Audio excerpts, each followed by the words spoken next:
It's almost as if everything around food in the United States is designed to cause metabolic disease.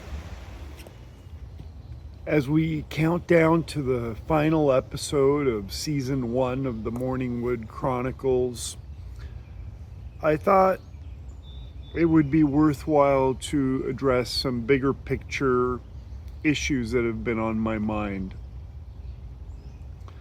The fact of the matter is that the food system, the food marketing machine, the food production system, and the habits that all of that supports in the United States is completely contrary to metabolic health.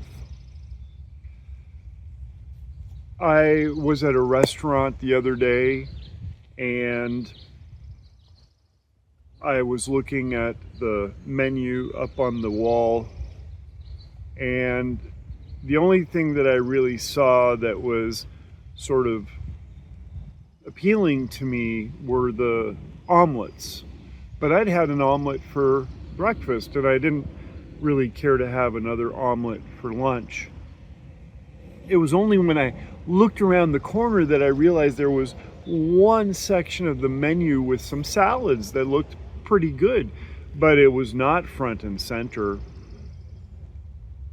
So right there already was some friction in ordering a meal that I knew would work for me metabolically. And this reminds me of another sort of traditional thing that we do here in the United States, which is to serve bread in restaurants before dinner.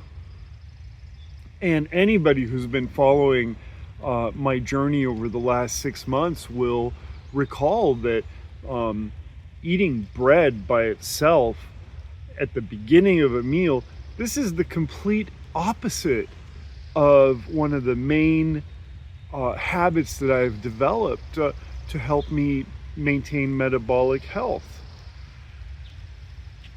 Bread without any fats, butter or olive oil at the beginning of the meal, for people who have trouble digesting glucose and processing glucose, this is absolutely the worst thing to do. Now, bread at the end of the meal might make more sense, but that's not how we do things.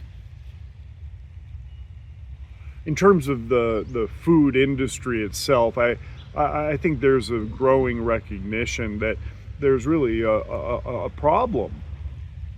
I look at the large food manufacturing in the United States, and it reminds me of the tobacco industry, which knowingly pushed a unhealthy product into the population.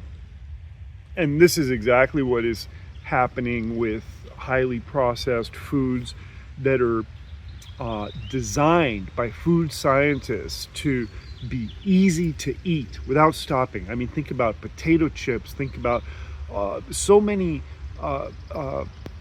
food products that are easy to eat, they're tasty, they just keep you eating, and yet reaching satiety on them is very difficult or impossible. And so this is a thought that has occurred to me over the past 6 months, and that I wanted to share here in the forests of Washington State, rainy Washington State. It's really starting to come down now. In the meantime, if somebody were to ask me, hey Gerard, what's the one thing that I could do to improve my metabolic health? My answer would be walk 10 minutes after every meal. Try it for a week or 2 weeks and see how you feel.